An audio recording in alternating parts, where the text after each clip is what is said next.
அஸ்ஸலாமு அலைக்கும் வரஹ்மத்துல்லாஹி வபரகாத்துஹு.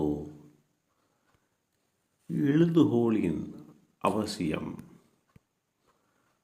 அல்லாஹுடைய தூதர் ஸல்லல்லாஹு அலைஹி வஸல்லம் அவர்கள் கூறினார்கள்,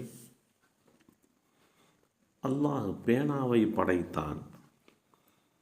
பிறகு அந்த பேனாவை எழுது என்றான். எதை எழுத வேண்டும் என்று பேனா கேட்டது. யுகமுடிவு நாள் வரை என்ன நடக்குமோ, நடக்கிறதோ நடக்கப் போகிறதோ அனைத்தையும் எழுது என்று அல்லாஹ் கட்டளை பிறப்பித்தான்.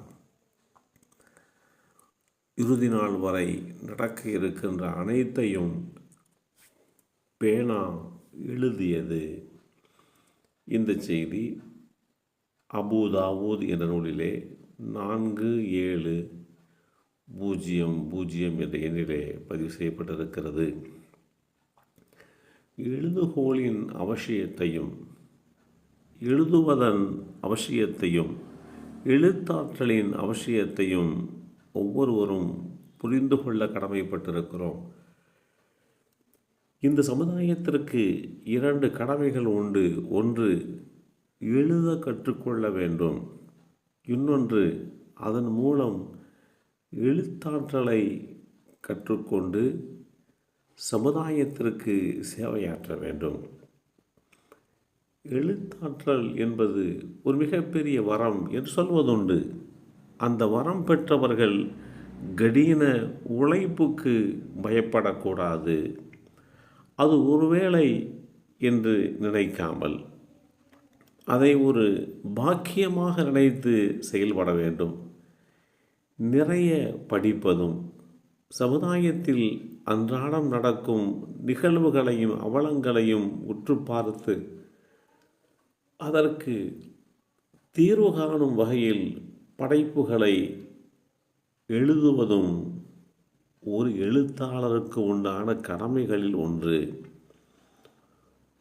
நூன் எழுதுகோல் மீது, இன்னும் அதன் மூலம் அவர்கள் எழுதுவதின் மீதும் சத்தியமாக.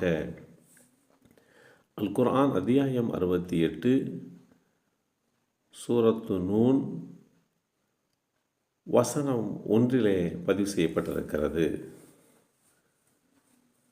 மற்றொரு வசனத்தில் அல்லாஹ் குறிப்பிடுகின்ற போது, அல்லாஹுவாகிய அவனே எழுதுகோலை கொண்டு கற்றுக் கொடுத்தான். அல் குர்ஆன் அத்தியாயம் 96 வசனம் 4 இந்த செய்தி தெளிவுபடுத்தப்பட்டிருக்கிறது. நம்மை படைத்த இரட்சகன் எழுத கற்றுக்கொள்வதன் அவசியத்தை, அதன் மூலம் வியாபார ரீதியான கொடுக்கல் வாங்கல், கடன் தொடர்பான சில விஷயங்களையும் நமக்கு தெளிவுபடுத்தி காட்டுகிறான். அதேபோன்று அல்லாஹுடைய தூதராக ஏற்றம் பெற்ற சுலைமான் அலைஹிஸ்ஸலாம் அவர்கள் சஃபா நாட்டு அரசுக்கு எழுதிய கடிதத்தின் வாயிலாக எழுத்தாற்றல் கொண்ட ஒருவர் தான் பெற்றிருக்கும் எழுத்தாற்றல் மூலமாக இந்த சமுதாயத்திற்கு சேவையாற்ற வேண்டும் என்பதை உணர்த்துகிறார். நாணல் போன்ற எழுதுகோள்கள் எகிப்து நாட்டு அரசர்களின் முதல் பரம்பரையினர் காலத்திலேயே, அதாவது கிமு 3000 ஆண்டு காலத்தினுடைய தொடக்கத்திலேயே வழக்கில் இருந்ததாக வரலாற்று ஏடுகள் தெளிவுபடுத்துகின்றன. ஏறத்தாழ இன்றைக்கு 300-400 ஆண்டுகளுக்கும் முன் வரை, கிபி 17வது நூற்றாண்டு வரை இந்த நாணல் போன்ற எழுதுகோள்கள் இருந்தன. பழங்காலத்து எகிப்தியர் பாப்பிரசு சுருள்களில் எழுத சிறு நாணலால் ஆன எழுதுகோள்களை பயன்படுத்தினர். 2ஆம் உலகப் போருடைய காலகட்டத்தில் மையூற்று பேனாவில் எழுதிய எழுத்துக்கள் தண்ணீர் பட்டு அழிந்து போனதால் அதற்கு மாற்றமாக அறிமுகம் செய்யப்பட்டது தான் பால் பாயிண்ட் பேனா என்ற எழுதுகோல். பின்னர் காலத்திற்கு தக்கவாறு பல்வேறு எழுதுகோள்கள் மக்களிடையே புழக்கத்திற்கு வந்தது. இதுதான் இந்த எழுதுகோலுக்கு உண்டான கடந்த கால வரலாறு. இத்தகைய சூழல்களை புரிந்து கொண்டு எழுத்தாற்றலை வளர்த்து கொண்டு அந்த எழுத்தாற்றல் மூலமாக நாமும் நம்மை சார்ந்தவர்களும் நம்முடைய தேசமும் நம் சமுதாயமும் பயன்பெற வேண்டும்.